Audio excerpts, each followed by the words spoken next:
Ebbaluwa Pawulo gye yawandiikira Philemoni.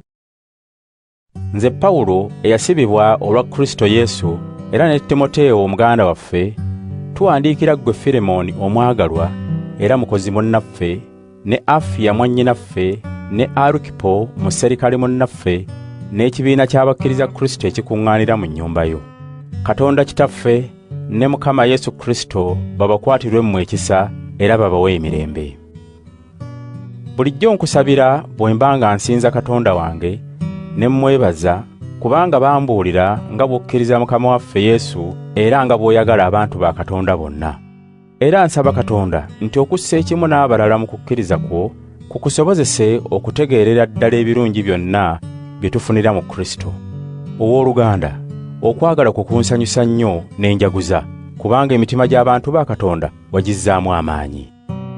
Kale newankubadde nga ku lwange nandisobodde okukulagira ky'osaanidde okukola, naye okwagala kumpalirizza okukwegayirira obwegayirizi newankubadde nga ndi Pawulo omubaka wa Kristo era kaakano omusibe we. Nkwegayirira olw'omwana wange Onesimo gwe nzaalidde mu busibe bwange. Edda yali takugasa naye kaakano ffembi gwe nange atugasa. Mukuweerezza ye gwe mutima gwange. Nandyagadde mbeere naye wano annyambe mu kifo kyo mu busibe bwange olw'amawulire amalungi. Naye saagadde kukola kintu na kimu nga tokkirizza. Nandyagadde ekirungi ky'okola okikole nga towaliriziddwa wabula nga weeyagalidde.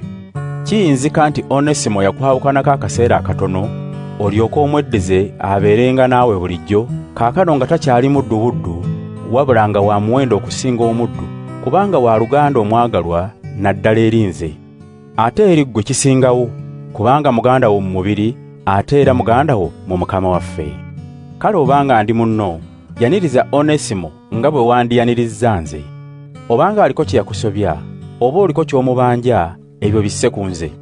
Nze Pawulo mpandise n'omukono gwange gwennyini nti nze ndisasula newankubadde nga naawe wennyini obulamu bwo nze mbuyimirizzaawo.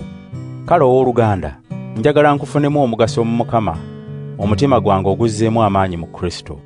Olw'obuwulize bwo mpandiise nga neesiga nti ojja kukola kye ŋŋamba.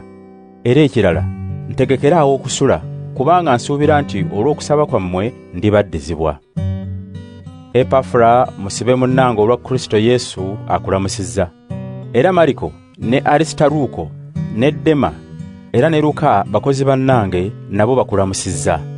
Mukama waffe Yesu Kristo abakwatirwenga mmwe ekisa.